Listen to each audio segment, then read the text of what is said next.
lectures. All right. One, the very first one dealt with the causes of World War I and so forth. I tried to cut it down. The second one was the entry of the United States into World War I. The third one was the Peace Treaty of Versailles, which ended the war. And you'll also notice, and very importantly, there was a video in there which says All Quiet on the Western Front. If you have not looked at that video, I urge you to do so. That lasted about 10 minutes. It's based on one of the classic novels about World War I, which of course was All Quiet on the Western Front. And it is the very first ever anti-war film made anywhere. And it follows, if you're familiar with the book or the movie, which I'm sure you're not, but it follows a young kid out of German high school who he gets his entire class to enlist in the German army, and then what happens to them. Spoiler alert, you'll see a couple of film segments on those other lectures from that movie, and every kid in that class is going to die during the course of the film. And the last scene shows the, if you will, the hero of the film dying as he reaches for a butterfly. Again, you'll understand it better once you watch the film, but I would urge you to watch that 10-minute clip that I put in the lecture section. Again, it's called All Quiet on the Western Front. All righty. Now, two last things. Number one, as we go through this, do not be afraid to interrupt at any time. If you have questions, if there's something you don't understand, then jump right in. Secondly, the last 5 minutes of today, I will take the time to explain to you how you're going to do the quiz on Thursday on Canvas. Some of you may have done it last year when we were online the entire time. Many of you might have not, if this is your first class at the college. So I'll explain how it works, what you have to do. Keep in mind that a week from today, we'll be back in class. So just today and Thursday will be the last classes online. Thursday is not, I repeat, it is not a Zoom class. It is strictly you taking the time to look at whatever lectures you have to take in, and of course taking the quiz on Thursday. Okay, any questions? Everybody all right? Well, okay. I have a question about the quiz. So is it going to be like a timed thing? Like, is it timed? No, it is not.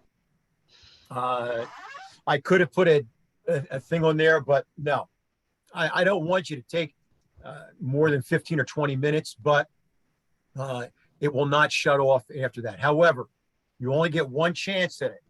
You can't go back later on and say, oh my God, I forgot to do it, or I wanted to change something. Once you do it, it's done.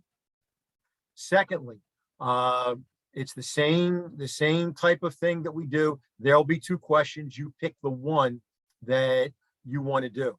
However, what is different is you can go in that section to take the quiz anytime during the day, up until 11 o'clock at night. And that's when it shuts off. So I think I have it open from 10 in the morning until 11.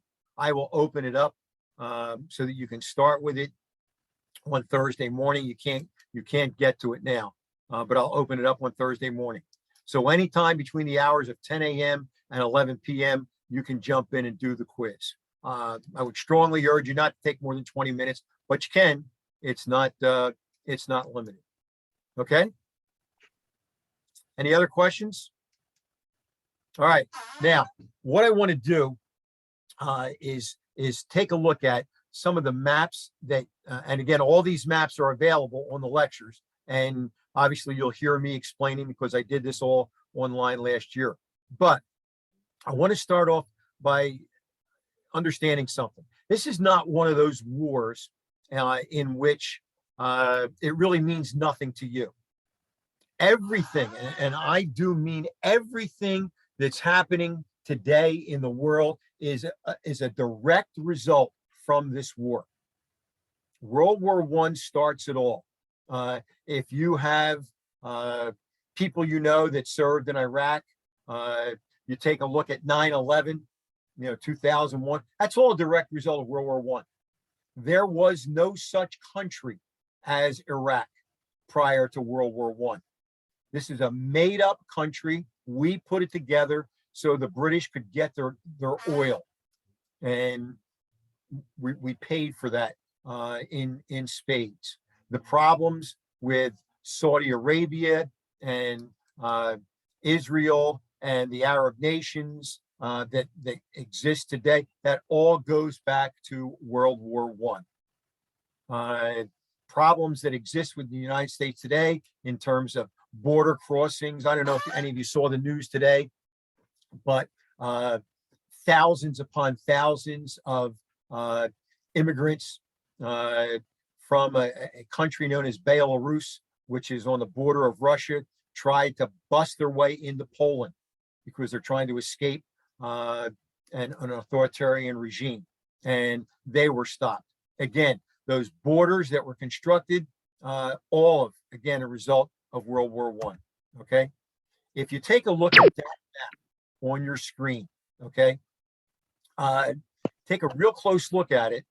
And what you'll see is there were countries that exist today which were not on those maps back then.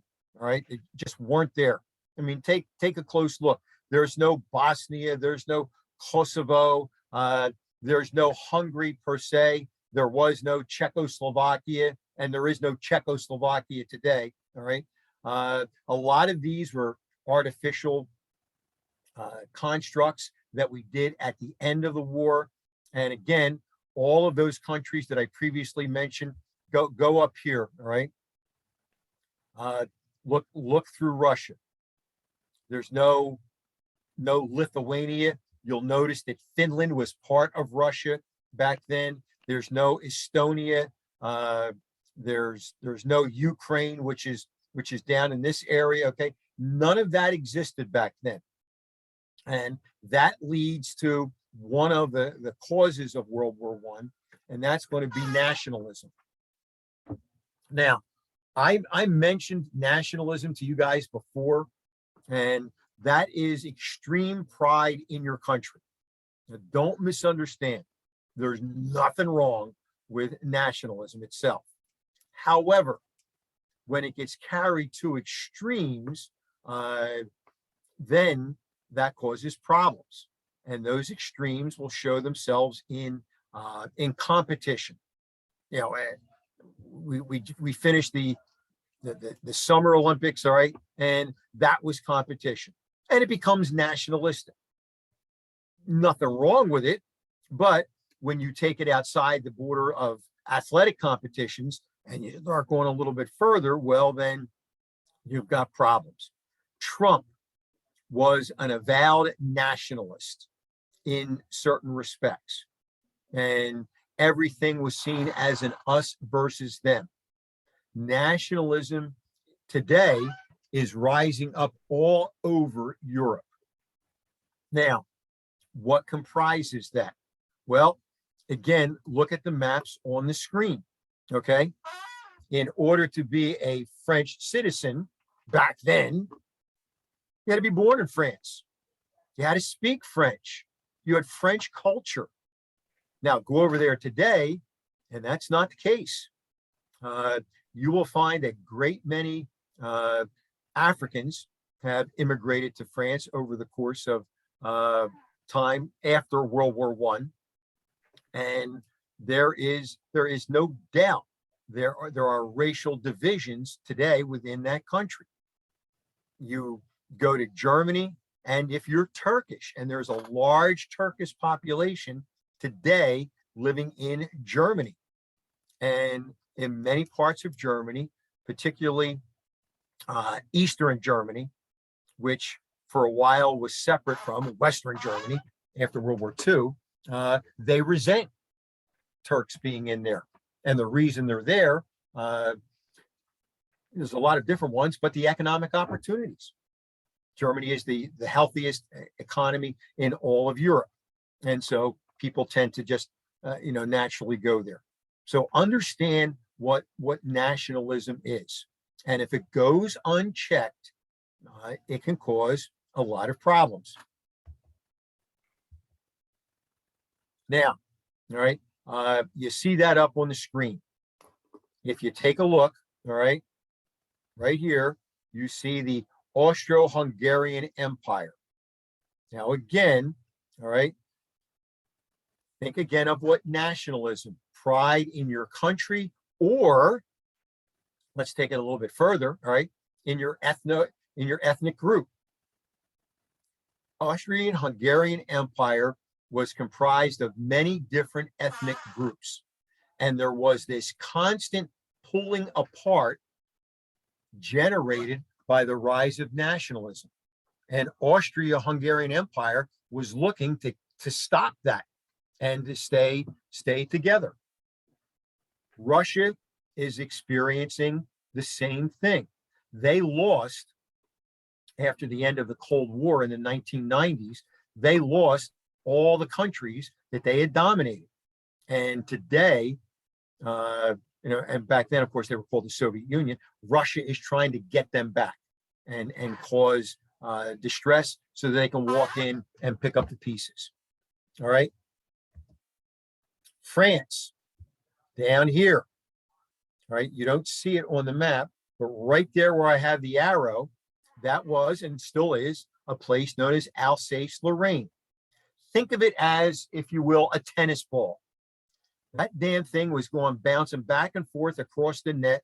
1 minute Germany controlled it. 1 minute France controlled it. Then it's back to Germany. Then it's back to France. Those poor people didn't know what to speak at any one time. So there is the desire for France to get Alsace-Lorraine back from Germany. She had lost it during a war called the Franco-Prussian War. All right. Germany. Well, take a look. All right. Germany here, Italy here. Those countries did not exist until the 1870s. So really, when we're talking about, 1914, when the war starts, we, the United States, were the older nation by hundreds of years over those two. They didn't exist except as independent states until the 1870s. You got a guy by the name of Otto von Bismarck, who, pardon my German accent, who starts putting the various Germanic states together into one nation. In Italy, you got the George Washington of Italy, a guy by the name of Garibaldi, and he puts the Italian city-states together to form, again, new nations. Nationalism. They all spoke German. They all spoke Italian, shared a common culture. And now they want to compete. And they're new kids on the block, which reminds me of a song, but we'll forget that. All right. Russia. Russia was a decaying empire back during this time period. You see the term on the screen there, Bolsheviks. Later on, they'll be known as communists. And they were tired of the feudal setup that existed in Russia, ruled by the Tsar Nicholas and his family, the Tsarina Alexandra, and all the myths that surround them. And again, they're looking to get out of this relationship. Okay. Now, another cause, of course, this. Of course it does. Is going to be secret treaties. Now, again, I'm going to show you the map down here in the corner. All right. Back in those days, blood married blood. And what I mean by that is royals only married royals. Uh, you know, Meghan and Harry from England would not exist today. Back then, or they would not exist back then, I should say, not today. Obviously, they do. But back then, all right. So, you know, a rather limited gene pool to pull from. So, as it turns out, if you took a look at Great Britain and the ruling king and princess and all that kind of stuff back then, all right, they were directly related. Well, let's go back. They were directly related to the to Germans. The Kaiser and the Queen of England were cousins. So there's a lot of connections there. Those connections, you know, the old idea that blood is thicker than water, led to some behind the scenes dealing. Now, you see where it says secret treaties. You had a treaty between Russia, France, right, and Serbia, that if one gets attacked, the other will go to the raid. Well, these treaties existed and people knew they were there. When I say secret, I mean, they knew that there was a connection, but they didn't know how far this connection went. They didn't know what it entailed. They didn't know the strength of one another. So it's like you getting in a fight at school and you're not aware that 5 other people have threatened to jump in and defend the person that you're getting in a fight with. And then all of a sudden, all hell breaks loose. And if you had known that, you know, 5 other people were going to jump in on you, well, maybe you're not so quick to fight. So that's what's happening back then. And these miscalculations set people on some paths that they were just not ready to pursue. Now, along with secret treaties, all right, you have, well, let's take a look at the alliances. It's kind of evident right there again on that map. All right, the Central Powers, obviously they get their name because they're in the center of Europe. And as you'll see there, you got the Austro-Hungarian Empire, you've got Germany, and then down towards the right, once the war starts, is going to be Turkey. Now, in the beginning, Germany, Austria, and Italy were united. Italy, Italians are no dummies. In both wars, World War I and World War II, they start out on one side and then they see who's winning and they go to the other side. So no dummy, those Italians. But what happens is this. Italy is going to realize that, you know what we want, Austria has. So we're totally on the wrong spot. And what they wanted was lands controlled by the empire in which there were Italians up here in northern Italy. So that's going to bring them on the side of the Triple Alliance. England, France, and Russia form the Triple Alliance. So you got the Triple Alliance versus the Central Powers. And again, you know, nobody's pushing to do anything yet, but there are internal pressures that are going to bring them into conflict. And nobody was doing anything about it. Now, here's a different way to look at the map. All right, gives you a little bit better view. And again, you got to get and understand the geography. Okay, look in the left-hand corner, Britain. If you had to pick out one geographic factor that influences the policy of Britain like forever, what would it be? Just take a look at it on the map. What is England or Britain? From a geographic standpoint, what are they? Oh, come on, jump in there. An island. Yeah, I mean, it's simple. Exactly. All right. It's an island. So for it to survive, what does it need to control? Remember, it's an island. So what do they need to control? Control the water. Yep, the water. exactly. All right. They need to control the oceans. So this leads us to our next ism. You had nationalism, all right, and the secret treaties that come in there, all right. Now we're going to militarism.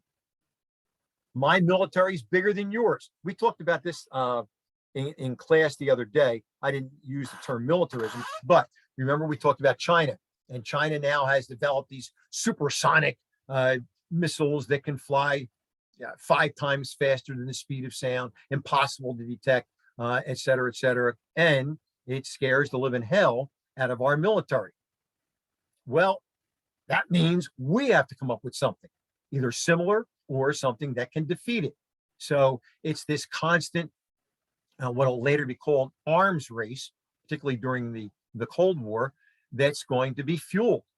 And with Britain, she knew for her survival needed to control the oceans. Well, once Germany becomes a nation, now we go back to nationalism. All right. Germany wants to compete. Well, competes where? Take a look at the map. And along those fronts, you're right, she wants to get involved in the oceans. So she's going to start beefing up her navy. Well, Britain sees that. I can't have that. No. So we've got to beef up our navy, which means that France. And so you've got this series of dominoes. Now, take another close look at that map. What country up in here don't you see? Some of you are ethnically related to that. Come on. What country's not there that I said was just in the news? There's no, I'm sorry. Poland? Yeah, there's no Poland. Look at it. All right. There's absolutely no Poland there. Again, the idea like who controls it. And as you see, Russia was controlling it. Germany had part of it. And that's going to lead to some major problems. All right. So you got nationalism, you got militarism. All right. Everybody building this bigger and better, so on and so forth. All right. And then, well, let me go back for just a second. All right. You're going to have another ism, and that is going to be colonialism. Colonies. Remember the era when we were talking about the United States and the rise of industrialism. There's another ism. We wanted new nations in order to get resources to build new things and to have people that's going to buy our stuff. Well, those countries were no different. Matter of fact, they started this whole thing. So now all of a sudden, you've got particularly Germany and Italy. They're the new kids on the block again, and they are going to start trying to colonize. And that's going to happen again in Asia, in the Pacific, and in Africa. So nationalism, militarism, colonialism. And again, if you have colonies overseas, how do you get there? That's by the oceans. That's by the navies. We saw that with the United States and imperialism as they try to get islands to act as bases and fueling depots for their navy. Well, those countries are going to do the same damn thing. So you've got all these places and all these isms which are causing a friction that was going to create a spark that was going to set the world on fire. And that spark is going to take place right down here, all right? Serbia, which is still a place today that tries to ignite sparks, all right? Serbia feels ethnically connected to Bosnia, which you do not see on the map because it was controlled by Austria-Hungary. Serbia is going to start a terrorist group known as the Black Hand. And that group, which infiltrated into Bosnia, was going to try to get rid of Austria-Hungary. So now the spark that's going to set off this tinder is going to be an assassination.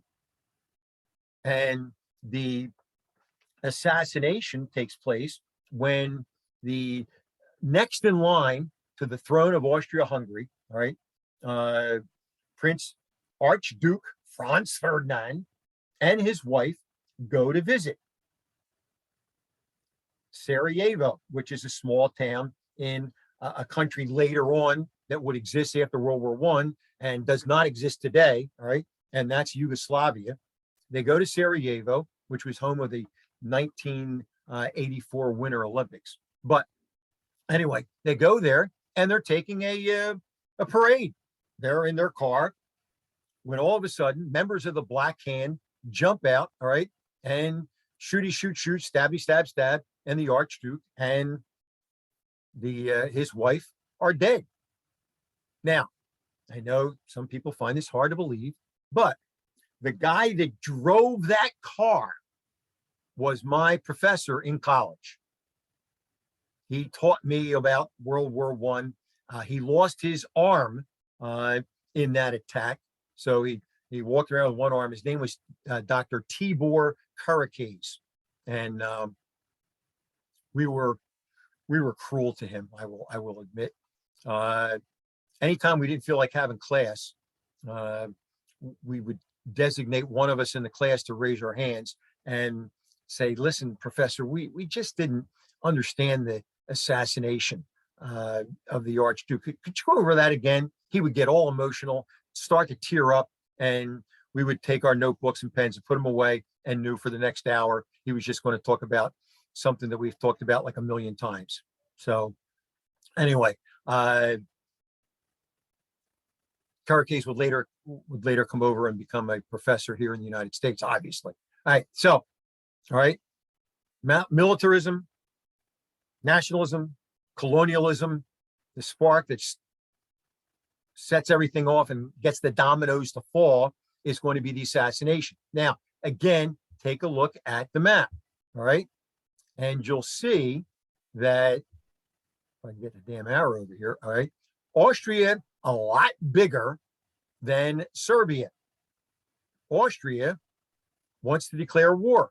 Germany says, Kaiser Wilhelm, hold back just a little bit. What the hell, go ahead. Now, Germany fully expected France to jump in. Nobody was sure about Russia. And now again, take a look at the map. You'll see that Germany is going to have enemies on both sides of her. It's going to become, at least in the beginning, what's called a two-front war. You see those white lines there on that map, the Eastern Front and the Western Front. What happens is Austria-Hungary invades Serbia. Well, that triggers the treaty, and now all of a sudden you're going to have Russia enter the war on the side of Austria-Hungary. Problem with Russia is that she's so old and creaky that it's going to take months for her to get her army together, something that Germany was counting on. France, honoring the treaty with Russia, says, well, the hell, we're going to attack, which Germany expected. And that's going to leave Germany right here, that little spot called Belgium. Germany decides to break the rules. That's right, there were rules to war. Belgium was neutral. She wasn't on anybody's side. But what Germany does is, all right, it's going to go through neutral Belgium and conquer it in order to get into France. France never expected that. And before you know it, the Germans are knocking once more because they did it in the 1870s at the gates of Paris. This is going to bring Britain into the war because she has a treaty with Belgium. Now, all right, that is going to be a major case. I don't know if you can see this book, all right? It's called The German Terror in Belgium. It's written by a British author, all right? And rather, as you can see, a rather thin book, okay? And it delineates all of the terror that the Germans visited upon the Belgian citizens. There was a poster out, and it showed you a German. They called the Germans back then Huns, Huns, and it showed the German holding a baby by its ankle and biting his head off. And underneath it, it says, "Yeah, the Germans eat babies," and that's what they're doing to Belgium. Now, did they eat the Belgian babies? No. The waffles, yes, not the babies. Belgian waffles. Any of you ever have a Belgian waffle? No. Anyway, right? So what happens is she gets through Belgium, now into France, and again, the dominoes that are falling, okay? Once the war starts, this is not a war that they're ready to fight. Nobody expected this kind of war. The British go off to war with bands playing and big parades to get on the railroad cars to take them to the ports so they can go over to France and fight. And everybody expected this war, like a typical European war, to last maybe a month or so. And of course, 5 years later, well, big difference, okay? This war was a old style warfare in the beginning, fought with new style weapons.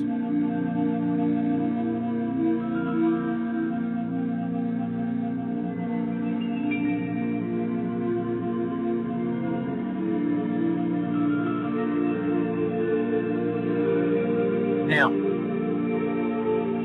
just to go through these in no particular order, right? Take a look at the bottom. All right, enough. The bottom left-hand corner, all right? The machine gun. The machine gun is going to change the place, the face of warfare. It fired back then 200 to 300 rounds a minute. Now, compare that today with a Gatling gun that's on any of our Navy ships. They fire somewhere in the neighborhood of roughly 3,000 rounds a minute. But back these days, 200 to 300 rounds a minute was a lot.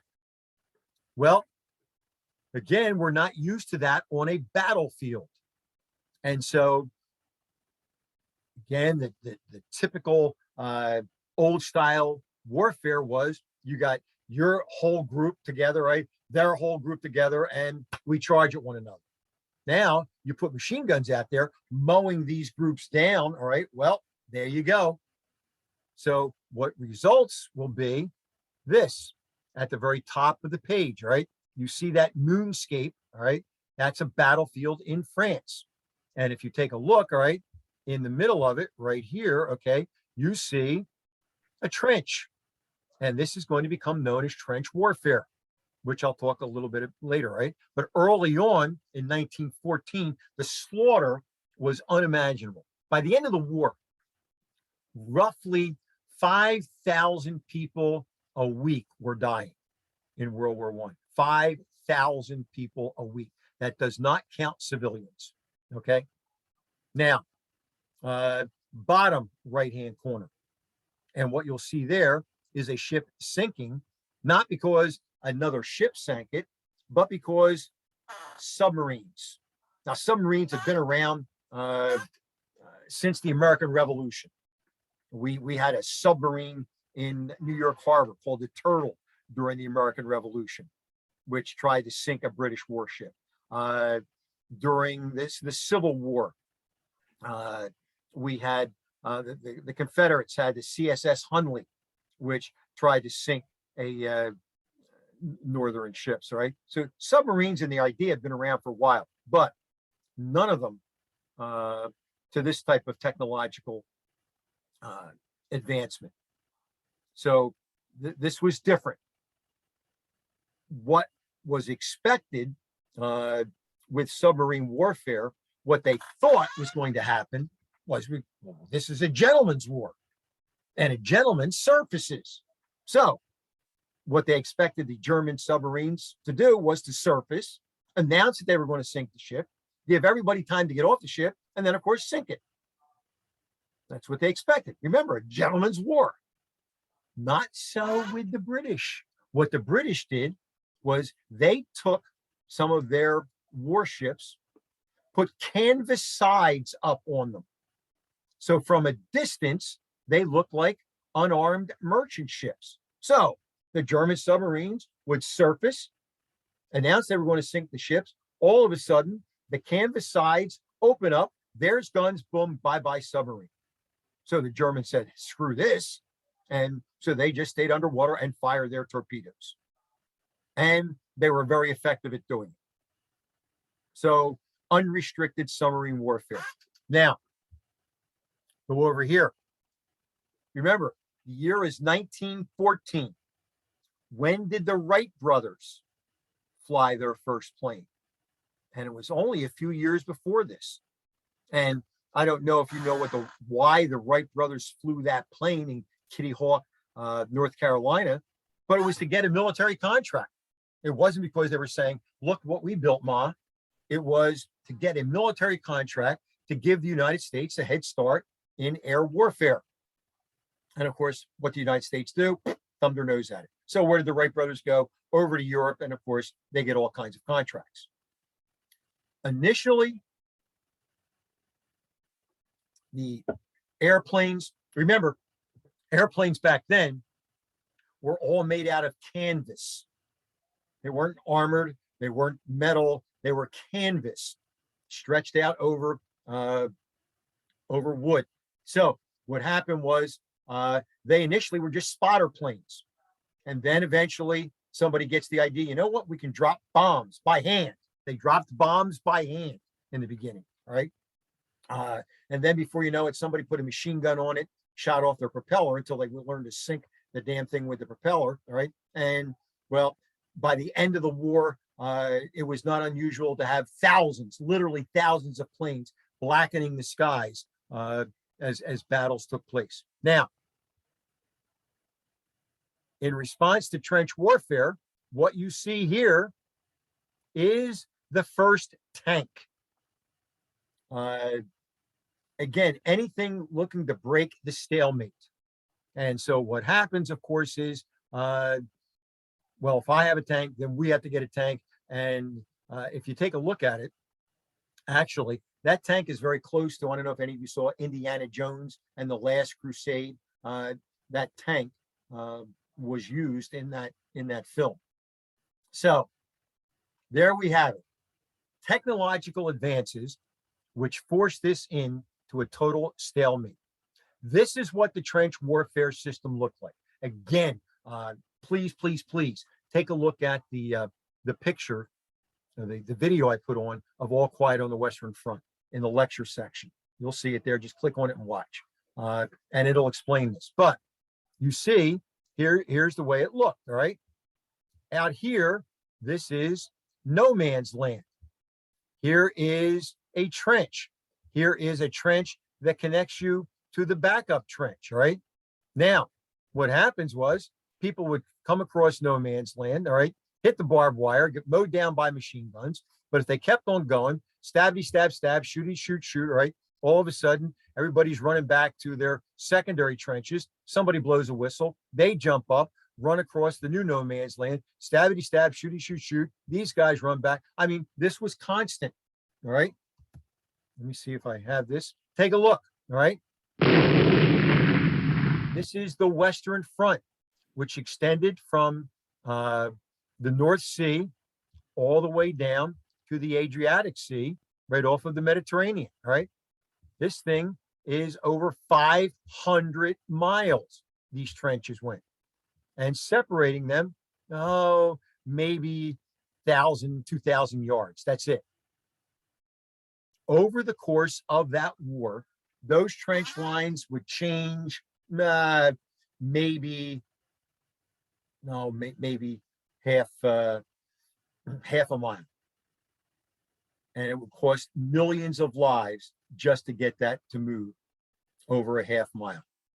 What eventually ends the war will be the United States coming into the war, throwing the balance of power now towards the Triple Alliance, right? And the war will end November 11th, 1918, when you have the truce that stops the fighting. As you all know, Veterans Day is coming up on the 11th. The war ends in the 11th hour of the 11th day of the 11th month, 11/11/11. And fighting will take place right up until that last minute of that 11th hour for absolutely no good reason, but more about that later. So that's the war in a nutshell. Okay. Any questions? Everybody following all that? Let's see. Yep, that's it. Okay. All right. Now let's talk about the quiz. Okay. Very, very quickly.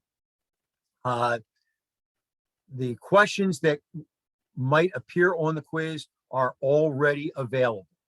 So you should have no trouble, looking up them. Again, I urge you to read the textbook. It's chapter 24. When you go, I don't know. Let me see if we can bring this up. All right.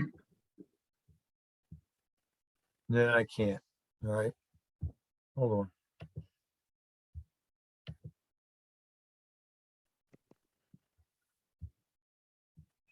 Just stay with me. I'm going to take you to Canvas and I'll show you what you're going to be seeing.